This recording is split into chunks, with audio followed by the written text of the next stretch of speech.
Bonjour, aujourd'hui nous recevons Alban de Souterre. Est-ce que j'ai bien prononcé? Exactement, c'est bien ça. Donc bonjour. Bonjour. Donc Alban, 41 ans. Exact, 40 ans, bientôt 41. Voilà. Voilà. Un enfant de 5 ans. Voilà. Libre penseur. Voilà. Dont la devise, c'est Vive la sociale, abat la calotte. Alors c'est la devise de la libre pensée, en effet. Voilà. Donc au niveau du métier, technicien laboratoire à la fac de Dontologie. D'odontologie à Montpellier. Dontologie. D'odontologie. La fac dentaire si vous préférez, si c'est plus simple pour vous. Dontologie. Dentaire. Dentaire. Odonto. D'accord. Cinéphile averti, passionné par le cinéma japonais. Voilà. On peut dire ça comme ça? Oui, on peut le dire, oui. Syndicaliste, sportif, coureur de marathon. Voilà, militant trotskiste sur la 4e internationale. Au sein de la 4e internationale, tout à fait. La 4e internationale, c'est Voilà. les lambertistes. Alors c'est celle qui a été fondée en 1938 par Léon Trotsky et que j'ai rejoint en 2014. Et rentre de vacances où il est parti camper dans la montagne noire. Alors non, je suis allé... J'ai de mauvaises informations. Voilà, non, je suis allé à l'océan, sur la côte, dans un camping. D'accord. Bon, on va commencer par le numéro 800 de la Glorieuse. Donc, le chiffre 800 est un petit hommage à Charlemagne. D'accord. Hein. Donc, on parle de la guerre sainte autour de San Rocco. Hein. Ne pas confondre avec Rocco Sanfredi. Hein. D'accord. Ici le saint, il s'appelle San Rocco, Saint-Roch. Hein. Alors, on parle de défense de la laïcité, de récupération politique, un peu de démagogie, voire de populisme. D'accord. Voilà, ça c'est le sujet de une du numéro. Ensuite, on revient sur la Grande Motte, et dans un article qui s'appelle La Fiesta Permanente, qui est suite au rapport de la Cour des comptes. Ah oui, j'ai entendu parler. Le Languedoc et sa tradition taurine. Est-ce qu'on veut la mort de la tradition taurine en Languedoc? Autre sujet important. On revient aussi sur Figuerolles et des chicayas au sujet d'une terrasse de fruits et légumes. Je ne sais pas si vous voyez laquelle. La grande terrasse de fruits et légumes, où ils se battent en ce moment. D'accord. On revient aussi sur les députés et ce qu'ils ont fait pendant le mois d'août. Mhm. Et on a retrouvé un bus de la TAM en Tunisie. Et nous publions la photo de la seconde vie d'un bus de la TAM qui circule en Tunisie. Voilà, ça c'est pour le numéro, le deuxième numéro de rentrée, le numéro 800. Donc Alban, est-ce que vous pouvez me dire combien il y a de libres penseurs militants dans l'Hérault? Militants, je ne sais pas, d'adhérents, on doit être à peu près une centaine. D'accord. Voilà, ce qui est pas mal. Il faut savoir que la libre pensée, pendant très longtemps, dans l'Hérault, a vivoté, et puis elle était divisée. Et puis, il y a quelques mois, il y a eu un congrès de réunification, et aujourd'hui, les libres penseurs sont dans une seule et même structure, et il y a eu un nouveau souffle militant, et ce qui fait que, par exemple, nous avons remporté une victoire à Béziers sur la question des crèches au sein de la mairie qu'avait installé M. Ménard. Nous avons gagné au tribunal administratif, et un peu partout, aujourd'hui, nous sommes plutôt dans une période d'expansion. Et donc, vous êtes quoi dans le mouvement? Alors moi, j'ai monté un petit groupe en 2015 qui s'appelle le groupe des universités et citoyens de Montpellier, et qui est très modeste, hein, puisqu'il y a une quinzaine de personnes qui se réunissent, qui discutent, et qui avons pris un certain nombre de positions, notamment sur la question des liens, des ponts, on va dire, tissés entre la mairie d'un côté et le diocèse de Montpellier à travers l'association internationale Saint-Roch. Donc à part vous attaquer régulièrement aux manifestations liées à Rocco, que fait la libre pensée dans l'Hérault? Alors la libre pensée, elle défend la loi de 1905, elle défend la laïcité, elle explique les enjeux qu'il y a à travers aujourd'hui les questions de laïcité, et elle intervient quand elle le juge nécessaire, quand il y a une atteinte au principe de séparation des églises et de l'État. En ce qui concerne l'Hérault, c'est plutôt en ce qui concerne l'église et les collectivités locales. D'accord. Vous êtes proche du radicalisme? On est proche de rien, si ce n'est de nous-mêmes. C'est une association qui est très large, dans laquelle il y a différentes sensibilités politiques, mais on est tous réunis pour faire la promotion de la laïcité, sa défense et son rayonnement. Est-ce que la laïcité ou la libre pensée est engagée politiquement? Non. Alors, dans le sens où on est en partenariat avec aucun parti politique, bien que nous soyons amenés très régulièrement à fréquenter des élus politiques, puisqu'on cherche à avoir le maximum de promoteurs de la laïcité.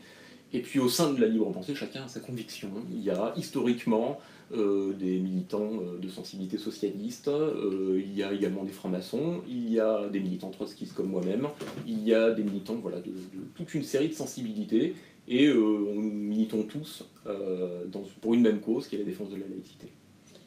Donc la libre pensée est considérée un petit peu comme l'infanterie de l'anticléricalisme, sachant que les francs-maçons c'est un peu l'élite. Alors, quels sont les rapports aujourd'hui entre la libre pensée et la franc-maçonnerie? Alors, aux effectifs croissants, parce que la franc-maçonnerie se développe, oui, plus que la libre pensée peut-être. Dans la libre pensée, il y a un peu de tout. Et il est vrai que la tradition en France, ça a été qu'un certain nombre de francs-maçons se reconnaissaient dans le combat laïque, dans le combat pour la séparation des églises et de l'État, et certains sont adhérents de la libre pensée naturellement, mais je ne vous cache pas que moi-même je ne suis pas franc-maçon, et il y a un grand nombre de libres penseurs qui n'ont aucun point de vue sur cette question-là, et la question qui nous relie tous, c'est la question de la défense de la loi de 1905. D'accord, donc on pourrait dire que les libres penseurs sont des laïcs qui ne sont pas francs-maçons. Il y a de tout. Certains le sont, d'autres ne le sont pas. Il y a voilà, toutes les sensibilités et toutes les nuances qui peuvent exister dans le mouvement ouvrier français. C'est quoi pour vous la tolérance? La tolérance, on ne milite pas nous pour la tolérance, on milite pour le respect de l'indépendance entre ce qui relève de la sphère privée, notamment les sensibilités religieuses et les cultes, et ce qui relève de l'État, l'exercice de la chose publique. La loi de 1905 n'est pas une loi intolérante ou tolérante, c'est une loi qui sépare ce qui doit relever de l'État et ce qui doit relever de la sphère privée. Donc la religion fait partie de la sphère privée, n'importe qui peut organiser le culte qu'il souhaite, on ne critique aucune... on ne demande pas à ce que la loi interdise les religions, on demande juste que la loi de 1905 qui sépare les deux soit respectée. Donc quand par exemple une mairie ou une collectivité locale décide de financer quelque chose qui est dans le cadre du culte, nous intervenons pour dire respect de l'indépendance entre la sphère privée et la sphère des collectivités locales. Quelle différence y a-t-il entre la laïcité et l'anticléricalisme? La laïcité, c'est le demander aux institutions de l'État et aux collectivités de respecter une neutralité vis-à-vis des religions. L'anticléricalisme est une position personnelle. Je ne vais pas demander aujourd'hui à la mairie de Montpellier d'être anticléricale, ça n'a aucun sens. Je ne demande pas d'avoir un point de vue sur la religion, je demande à ce qu'elle reste neutre par rapport à ça. Je demande à ce que le conseil municipal, la mairie, reste neutre par rapport à l'exercice du culte. Après, d'un point de vue personnel, on peut être anticlérical. Moi, personnellement, je suis athée. Je suis contre les religions parce que je pense que c'est une régression par rapport au développement des Lumières, par rapport au développement de la pensée. Je pense que l'avenir de l'humanité se fera en indépendance vis-à-vis des religions et en s'arrogeant le droit de penser par nous-mêmes. Maintenant, je ne vais pas demander à ce que l'État ait un point de vue. On ne défend pas l'idée d'un État athée. On demande à ce que l'État reste neutre. Donc, on ne critique pas le fait que les gens puissent avoir un culte. Vous avez le culte musulman, vous avez le culte juif, vous avez le culte catholique, chacun organise son culte. Si certains y voient des traditions, ils peuvent très bien perpétuer ce qu'ils appellent des traditions. Par contre, la mairie reste neutre vis-à-vis de ça. Elle n'a pas à promouvoir ou à démolir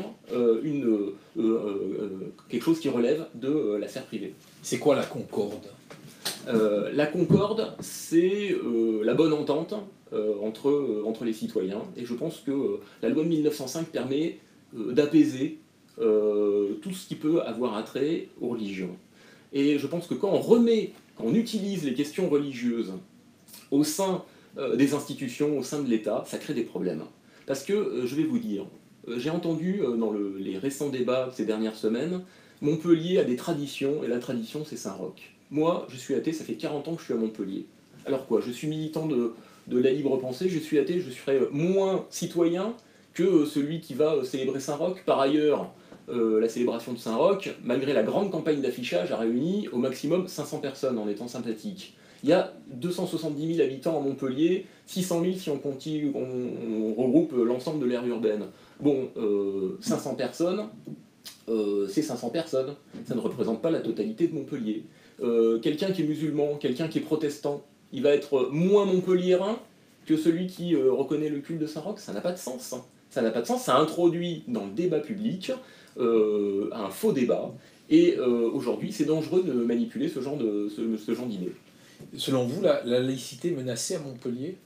Alors, c'est pas qu'elle est menacée, c'est qu'elle a été bafouée les 15 et 16 août, lorsque la mairie de Montpellier a pris sur elle de faire une campagne de promotion d'un culte qui relève du culte catholique. Elle aurait dû rester neutre, libre à l'association internationale Saint-Roch et à tous ceux qui se reconnaissent dans le culte de Saint-Roch de l'organiser par eux-mêmes. Comme le font les protestants, comme le font les musulmans, il n'y a aucune raison à ce que la mairie s'immisce dans des questions qui sont d'ordre religieux. Donc il y a une rupture avec la loi de 1905. Nous avons demandé par 4 fois à être reçus depuis maintenant 2015 par la mairie pour pouvoir faire prévaloir nos arguments. Nous n'avons pas du tout été reçus, ce qui est un peu méprisant. Et puis, nous avons été obligés de mettre ça sur la place publique. Et pour l'instant, sur la question du terrain de la défense de la loi de 1905, on n'a reçu aucune réponse convaincante. Aujourd'hui, là, dans un pays, parce que la France est un petit peu un pays déchristianisé, la perte de foi est-elle votre chant du cygne? Alors, d'abord, l'Église existe encore. C'est pas totalement déchristianisé.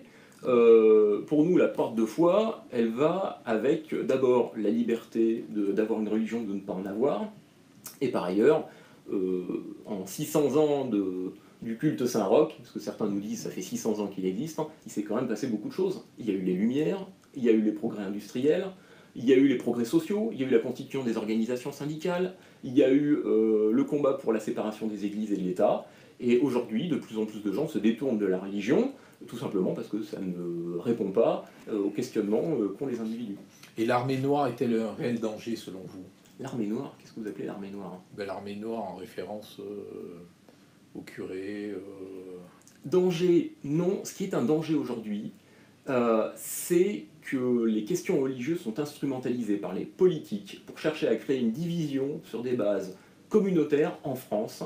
Et tout ça se fait dans un contexte où le gouvernement, notamment le gouvernement Macron qui est allé au Bernardin pour militer en faveur de la reconstitution des liens perdus entre l'Église et l'État, eh bien, ce gouvernement cherche des alliés, et de la même manière, la mairie de Montpellier cherche des alliés dans cette situation. Et la manière dont ils cherchent leurs alliés remet en cause la loi de 1905. Oui, non, mais c'est pas si grave quand même de porter une écharpe dans une église ou à une manifestation mariale, comme les élus de Toulouse ou à Lourdes. Là, c'est un peu du folklore. Alors, de notre point de vue, l'offensive qu'il y a de la part, qui n'est pas propre à M. Sorel, qui est générale, de la part de certains politiques, pour utiliser le fait religieux pour chercher à créer une division, pour notamment mettre à l'index les musulmans qui seraient responsables de toutes les atteintes à la laïcité, même quand c'est pas le cas, comme par exemple le cas des burkinis. Chacun s'habille comme il veut sur la plage, c'est pas une atteinte à la laïcité. Le faux débat des étudiantes qui viennent voiler en cours de droit à Montpellier, c'est un faux débat. Les usagers du service public s'habillent comme ils veulent, ça fait partie de la sphère privée. Donc le fait de faire monter la sauce sur des aspects qui relèvent de la religion, c'est mettre en danger aujourd'hui l'équilibre qui a été instauré avec la loi de 1905. On est en train de créer un faux débat pour masquer un véritable problème, c'est que le gouvernement aujourd'hui est largement laminé par les 4 mois de grève des cheminots, par l'affaire Benalla et l'affaire Colère qui est en train de pointer son nez. C'est un gouvernement qui cherche à aller très très loin dans la remise en cause des acquis sociaux, comme le gouvernement précédent d'ailleurs. Et dans cette situation-là, eh bien, on cherche à détourner les vrais problèmes sur un terrain qui est un terrain religieux, communautariste. Et ce qui se passe à Montpellier s'inscrit dans cette dynamique-là. Et c'est la raison pour laquelle nous disons il faut rapidement arrêter, il faut revenir à la séparation, libre à chacun de faire son culte, mais la mairie n'a pas à venir en écharpe pour, sur le parvis entouré de prêtres en soutane, expliquer quelle est la bonne tradition à Montpellier et quel doit être le bon saint. Non, ce n'est pas son rôle, et la laïcité, justement, permet d'éviter ce genre de glissement. En plus, M. Sorel a dit il n'y a pas longtemps je suis un socialiste freestyle.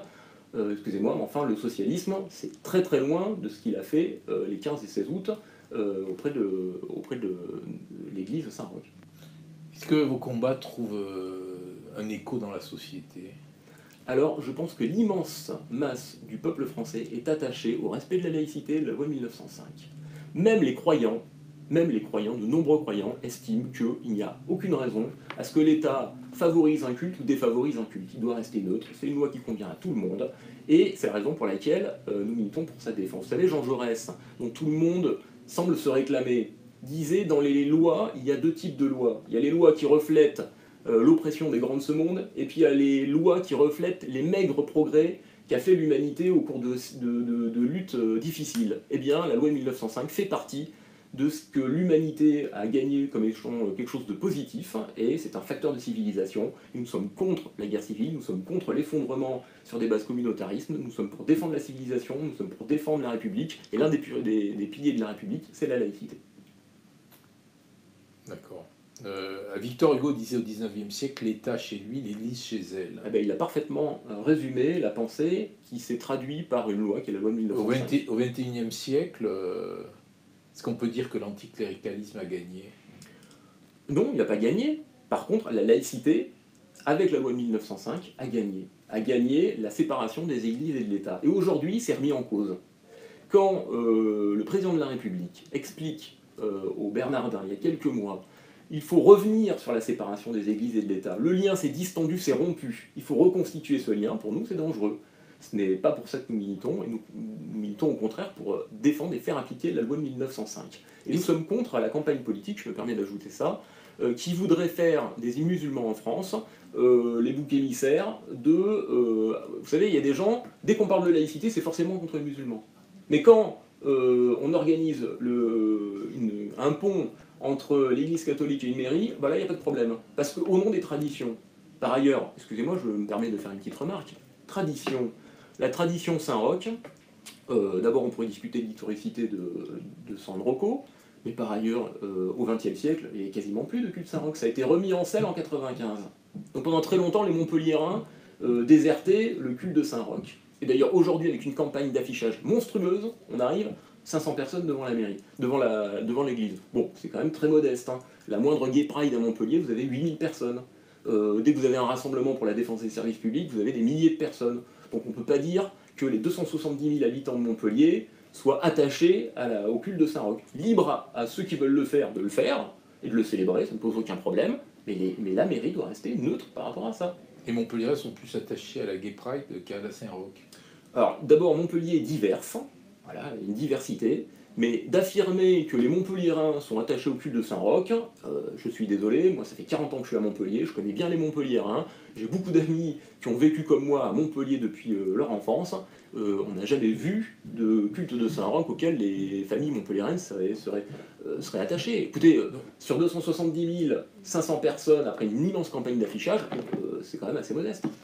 Donc, suivant ce qu'a dit donc, Emmanuel Macron, selon vous, est-ce qu'il faut revoir la loi de 1905? Non, il faut la défendre, il faut la promouvoir. Au contraire, il faut Parce que les lois sont faites pour être un peu rénovées, remises à jour, écoutez, dépoussiérées. Ça dépend lesquelles.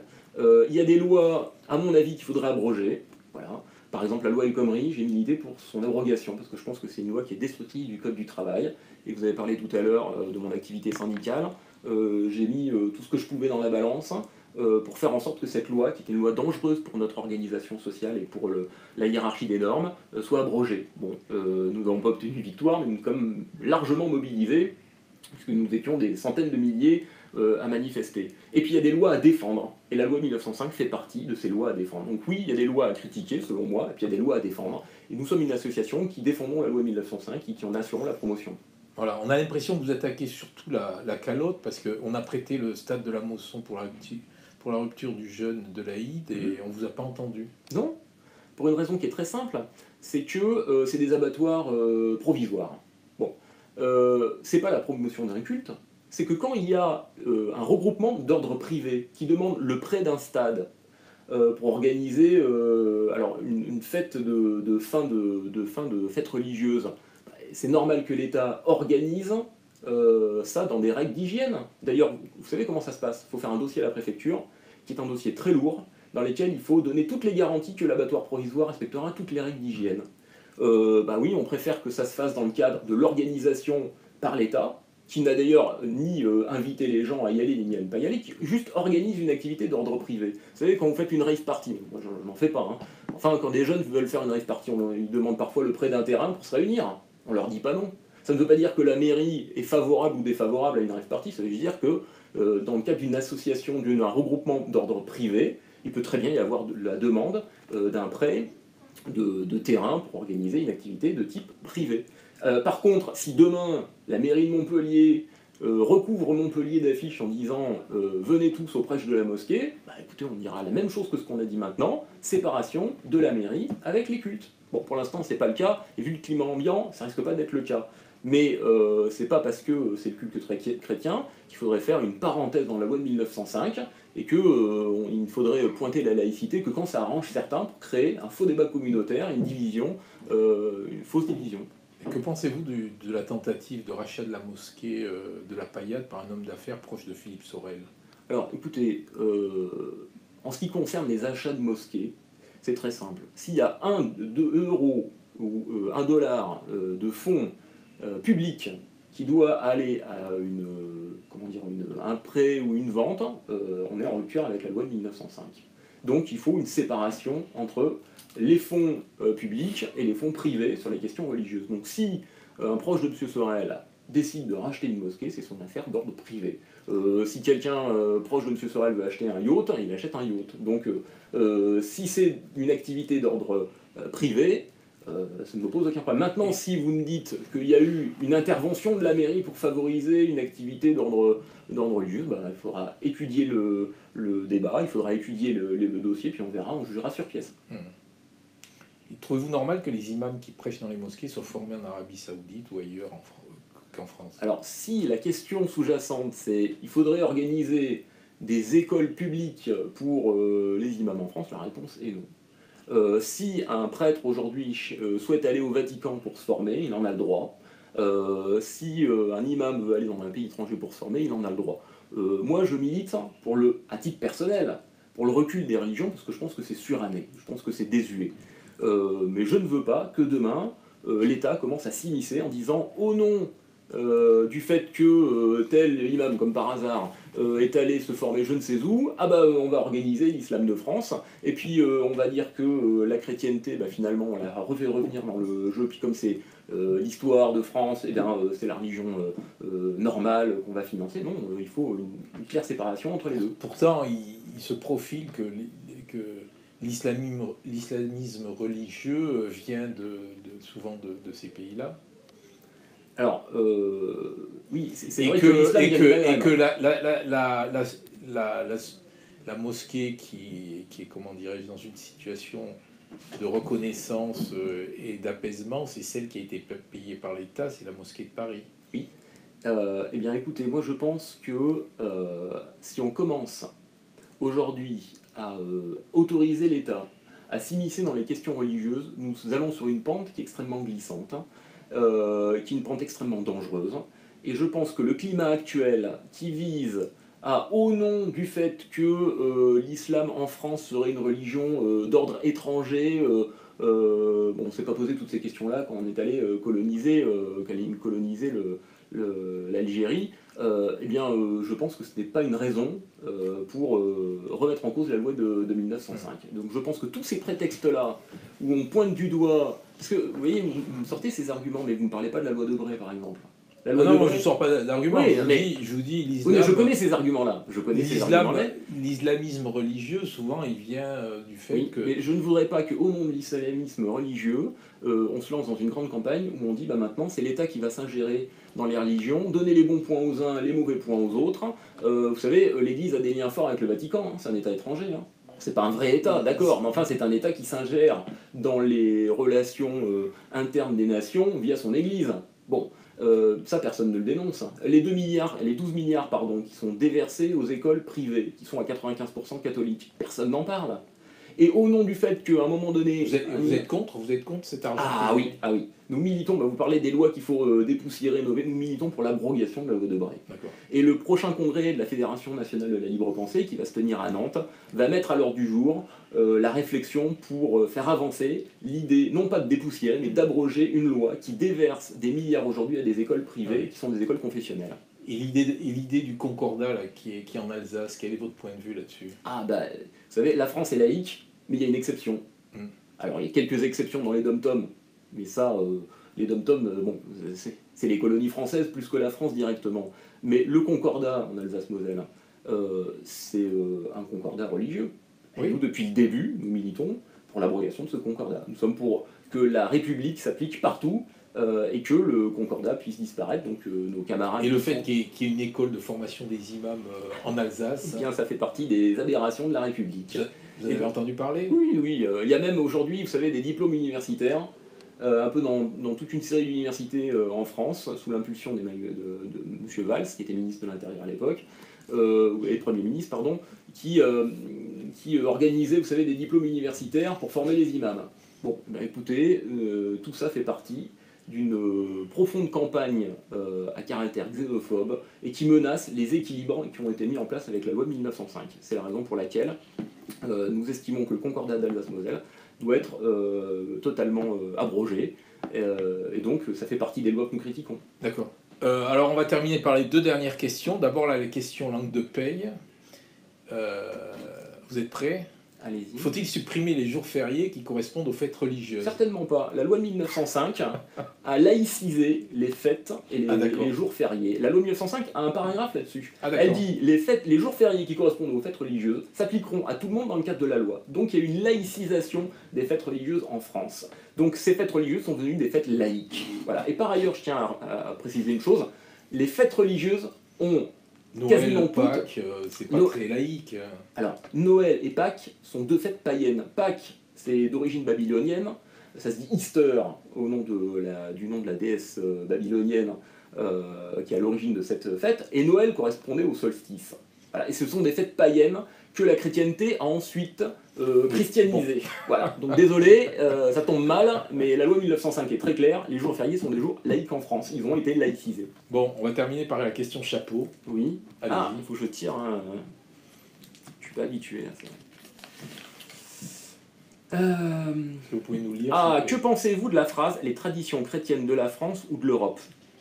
On en parle beaucoup de ça. Hein. Alors, je vais vous dire une chose. D'abord, la loi de 1905 fait la séparation entre ce qui relève du religieux et de l'État. Donc, ça n'a pas à s'immiscer dans l'État. Maintenant, vous savez, quand on dit les traditions chrétiennes, il faut savoir une chose. La plupart des traditions, y compris religieuses, sont des traditions du monde grec et romain qui ont ensuite été christianisées. Le christianisme n'a fait que, mettre un chapeau chrétien sur des fêtes qui préexistaient. On prend les jours de la semaine, c'est les astrérans, lundi, mardi, mercredi qui correspondent aux astres. Les mois de l'année sont également des mois qui ont une origine romaine. Le calendrier grégorien est une réforme du calendrier julien. Donc tout ça, les traditions chrétiennes de la France, il faudrait parler des traditions gréco-romaines de la France. Et de toute façon, au nom de n'importe quelle tradition, il n'y a aucune remise en cause de la loi de 1905 à effectuer aujourd'hui. Il faudrait peut-être parler des traditions païennes, parce que l'Europe a été plus païen dans l'histoire que gréco-romain ou chrétien. Exactement, vous avez raison, mais formellement, il y a beaucoup de mots que nous utilisons aujourd'hui pour désigner les mois de l'année, par exemple, qui sont des réminiscences de la colonisation romaine et du monde gréco-romain. Et en tout état de cause, si certains estiment qu'il y a des traditions chrétiennes qu'il faudrait respecter, mais libre à eux de le faire, personne ne les interdit. Si vous voulez tous les jours aller prier devant Saint-Roch, bon, moi à titre personnel, je trouve ça désuet. Enfin, si certains veulent le faire, personne ne les en empêche. Maintenant, le pont qui a été dressé entre la mairie et l'Église, il faut qu'il soit remis en cause. D'ailleurs, il menace un peu de s'effondrer, parce que je pense que le sursaut républicain suite à cette affaire, à mon avis, va ramener les choses à une juste proportion. Et je pense que de manière raisonnable, la mairie va se contenter à faire ce qu'elle a toujours fait, à savoir gérer les affaires publiques et ne pas s'immiscer dans l'affaire religieuse. Oui, donc vous parlez de ponts qui s'effondrent, vous êtes dans l'actualité. Ah, tout à fait, sans le vouloir. Sur ce, je vous remercie. Donc, merci à vous de m'avoir invité.